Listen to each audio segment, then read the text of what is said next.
itan ling tolo tin shereng maila voi khattal I o sheleila min hnem ve do mana din karon bia chedi kha khawang khan ka kya ngalo le turin ka be se ti na ni chuang lo a chan chu lo le le mala nakina na min pele don thau ti ka shiani itan chu tin ka tak sa le ka ni zong zong pokin pum pe ka mi in ing tin min su yang ti a ka boy lo ilim na ka du per chin ni ka ka pholo chi ti shereng chuin I kya nga eng lai pon ka du china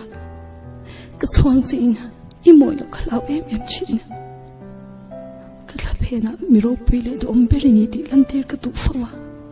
nun kong swali dai lo na ni thai ka zui ru sin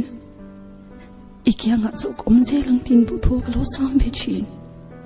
ma se ka du tho sam te bo ra ka tham lo zo ta se itel lo yan eng tin yam om se min ti le ka ngai zia chele ka mangai lu tuk chiti paishat ka tiang yan ol sam tak chwa min kal san the lo sin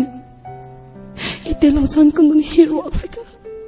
ka ngai wong phang che sin ma se min kal san lo tuin ka dang thei si lo cha